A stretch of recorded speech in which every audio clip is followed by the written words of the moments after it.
Oh my goodness gracious, guys. It's only been a couple of weeks into the Formula 1 season break, and we already have 3 Drive to Survive episodes worth of content to start off 2024. I swear so much has happened this season break, and it's just straight up crazy. And I'm gonna be covering all of that in this video. So just as a rundown of the things that I'll be discussing in this video, F1 decided to make changes that nobody asked for again. Lewis Hamilton had a huge breakup with Toto Wolff and is probably gonna need a therapist next year. Also, Mercedes lost like half of their fans. AlphaTauri has turned into an absolute joke. Haas fans don't have a reason to support their team anymore. Charles Leclerc extends his depression. Carlos Sainz turns into a lost puppy. Half of the F1 liveries this season either look like shit or got blacker. Andretti got rejected by their biggest crush, Formula 1, and Christian Horner has turned into Christian Horny.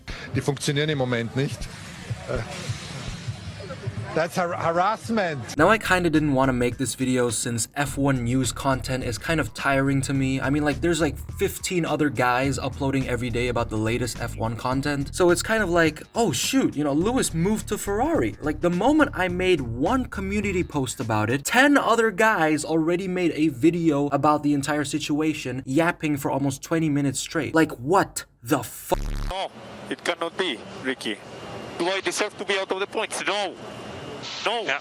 It's unacceptable. So I was really opposed to the idea of talking about F1 news content, despite many of you guys telling me to. But it's not until I saw clickbait channels literally milking the ever-living shit out of the most basic F1 news that you can read over an article. Like, how do you even come up with that much to talk about? So here I am today to give you guys a straight to the point, no BS, personal insight, and very unfunny commentary on all the F1 season break drama in one video. One of the most famous team principals in the pit lane, Guenther Steiner, has left his role with the Haas team. Andretti Motorsport not deemed fit to join the grid. And now we're going to Madrid from 2026. Lewis Hamilton is going to be leaving Mercedes and joining Ferrari. After allegations of inappropriate behaviour were made against Christian Horner, of course the team principal of the company's Formula 1 team. He does not smash my door. Alright, so the first drama is Guenther Steiner leaving Haas. Now, my reaction to this information was just straight up this. Guenther Steiner has left his role with the Haas team. I was bummed out, of course. I mean, Guenther is probably one of the most unique team principals out there on the grid, with a personality so strong that he literally carried Drive to Survive. Crafty, do they still employ you? They do employ me. Do they still employ you? Just. I mean, this man is just too hilarious that half of Haas's fans support the team just because of him. At the same time though, the decision made by Gene Haas was mainly because he didn't want to be 10th on the grid anymore. Now, we haven't seen how Haas's new team principal has performed this year, but if we're being dead ass honest here, like, Haas is still gonna be the backmarker of backmarkers. Like, their 2024 car is either gonna be a surprise of performance or the biggest shitbox of all time. If that's so, then Haas is still gonna be 10th on the grid, but this time have 50% less of a fan base. Oh, Charles Leclerc, the man on pole, has gone into the barriers. Moving on, we have street circuits, which are honestly just getting way out of hand. Like, I swear, Liberty Media is not even trying to hide the fact that they prioritize money over fans at this point. So this spiral of drama between fans and F1 started with the introduction of the Madrid GP, which will replace Barcelona as the host of the Spanish Grand Prix from 2026. Now, I personally don't have anything against street circuits, but the fact that F1 is adding more and more of them over the years, F1 is just gonna start turning into Formula E at this point.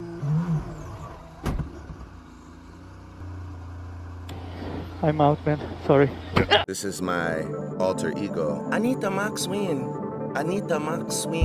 Okay, so next up is F1 team names, arguably the stupidest thing that has happened this year. So if you guys didn't know, AlphaTauri has left F1, and since the Red Bull Junior team needs a new name, they decided to go for an atrocious one called Visa Cash App RB. This name was so bad that I even made a whole video yapping about it. Also, Alfa Romeo turned into the Stake F1 team, and their car literally looks like the Omnitrix. Not to mention, people say that Stake is also a very creative name, if creative meant absolutely garbage. But thankfully though, you know, it's still not as bad as the dumpster fire of Visa Cash App RB. Play it out. Watch this.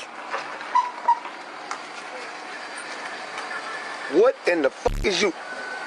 Welcome. Welcome to Earth. So overall, the team name changes in F1 are absolutely abysmal. I'm personally not a fan, but if you like steak, you know, I get it. I can kind of see the vision. But if you think that Visa Cash App RB goes hard, please seek medical attention immediately. Like, I don't even know how the commentators are gonna call these team names out in the middle of a race, but it's probably gonna look like this. Oh my goodness, guys, the Visa Cash App Apple Pay MasterCard Payoneer Racing Bull of Yuki Tsunoda has crashed into the barriers. Oh my God.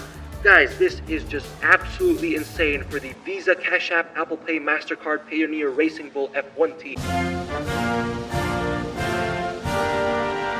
Andretti, something that a lot of my viewers want me to tackle, and now I'm finally doing it. So this drama was such a huge deal. I mean, it was the headlines on all the websites that have to do with Formula One that everybody in the F1 community was just talking about it until Lewis Hamilton entered the chat. But essentially, Andretti got rejected by their biggest crush, Formula One, and this rejection has made the F1 community go absolutely guns blazing. Like, there's even people who have no idea what the hell is going on, but they just started blasting on Twitter. And I was a part of the people who actually did not know what the hell was going on with Andretti because I was too busy grinding out a YouTube video where I try to explain Formula One like an absolute idiot. But going back to the topic, Andretti is a very committed team when it comes to joining Formula One. They've even shown photos of their car's development, and it just shows their ever-dying commitment to join the sport. But then they were still completely rejected by Liberty Media and Formula One as a whole, so it doesn't seem like they would be joining anytime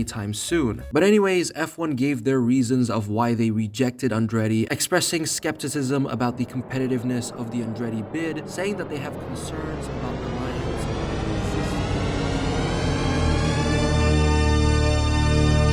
on. Alright guys, we're finally here in the bombshell that you guys were all waiting for. Lewis Hamilton is going to Ferrari in 2025. Holy shit!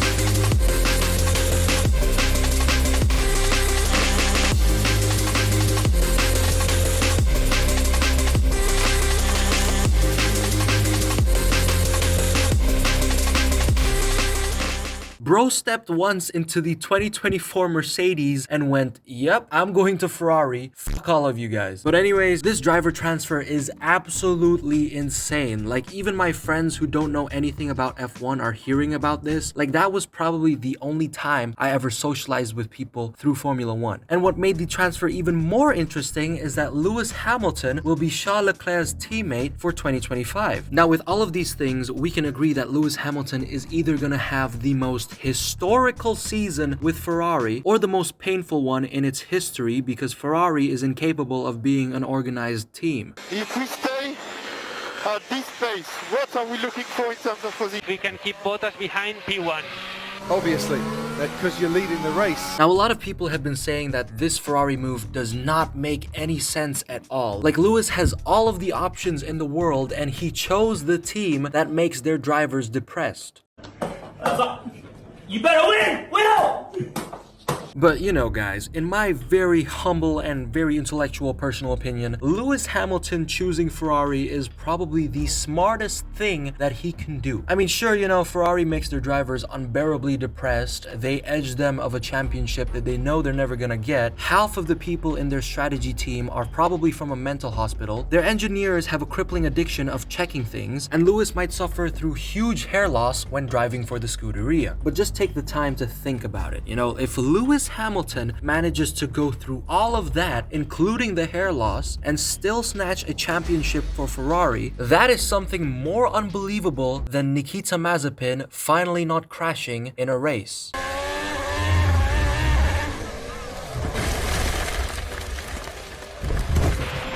He just fully turned into me. Now, as for Toto Wolff, he literally sounds like he just got broken up with in a recent interview. In the dice a bit. That is, you know, I can. On the other hand, Lewis probably looks like this since Ferrari gave him a salary of up to $100 million in a year. Lewis can literally start his own F1 racing team, but would probably still get rejected by Liberty Media Group the same way Andretti did. Now, Lewis moving to Ferrari brings in the question, who will replace him in Mercedes for 2025? And you know, a lot of people have shared their really interesting opinions, with some saying that Esteban Ocon might make a really good candidate. Esteban Ocon. You gotta be shitting me. Now, others have said Carlos Sainz, Fernando Alonso, or Alex Albon, but unfortunately, you know, these are all incorrect. The real and most logical replacement for Lewis Hamilton can only be the 2021 world champion, Nicholas Latifi. I'm not skimping out on Nutella. If anyone ever tells you you spread too much Nutella, peanut butter on anything, get them out of your life. That's what I'm talking about! That's why he's the MVP! That's why he's the GOAT! The GOAT! He's a smooth operator.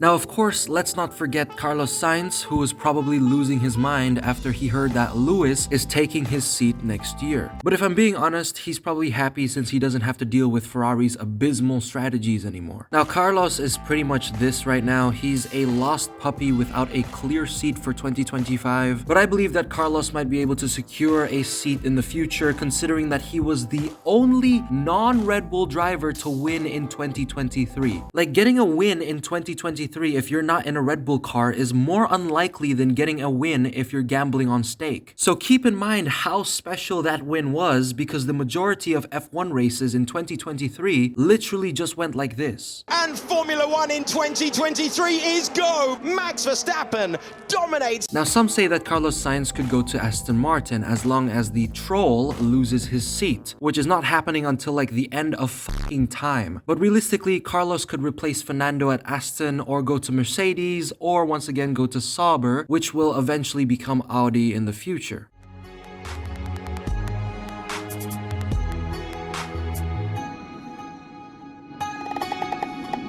Charles Leclerc wins the Bahrain Grand Prix.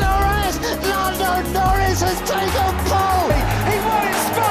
He wins in Monza. Lando Norris is heading to the podium in second position. Alright guys, so I'm gonna keep this one a little short since it really isn't much of a big deal. But basically, Charles Leclerc is a masochist, potentially driving for Ferrari till 2029. Since the man is so addicted to pain like I am addicted to Formula 1, Charles will eventually be paired with Lewis in 2025, and this pairing can either lead to something absolutely amazing or literally a repeat of 2019 and 2020. Fight back. Leclerc made it very tough earlier. Oh no, he's got a puncture. They made contact. Now, what I mean by this is that Ferrari has had multiple problems when it comes to driver pairings, and if they are going to have two talented drivers with no clear vision on who is going to be the priority, this might happen.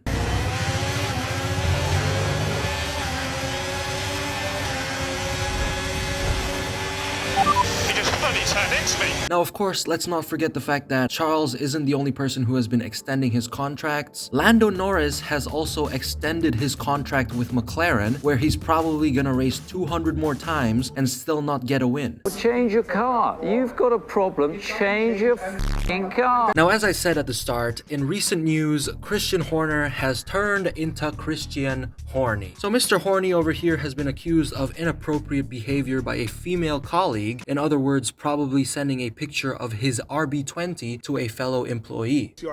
Accusations! These are not accusations. This is false accusations. And the accusations don't stop there. Christian Horner, has also been accused of being controlling over other staff members and mistreatment towards them. Now, all of these things have led to Red Bull conducting an investigation on Christian Horner, and rumors say that he's also been told to resign from being Red Bull's team principal. Oh my goodness. We don't just have one team principal leaving the sport this year, but potentially two. Christian, why do you have to be so horny? Like, maybe try jacking off before heading to work, or maybe be that one dude who makes love to his car so you don't end up making love to your employees and instead make love to the RB20. But jokes aside though, we don't know what's been confirmed regarding this entire situation. What we do know is that Christian Horner has been told to resign and has been accused of doing all of these acts of misconduct within the Red Bull space. Maybe Mr. Horner over here is innocent and has been framed, but there's also the possibility of him actually taking the identity of Christian Horner.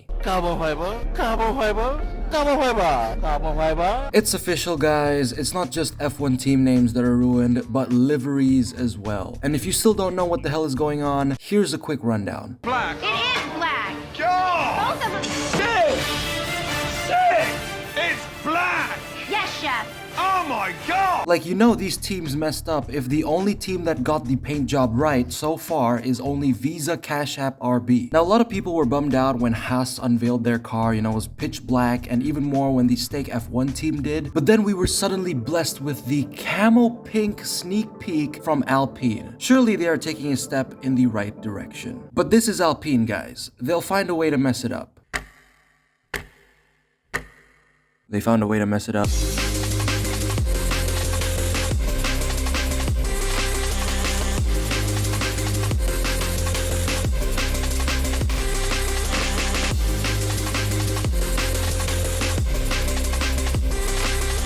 It's not even pink, this raw! And Coop has delivered undercooked salmon.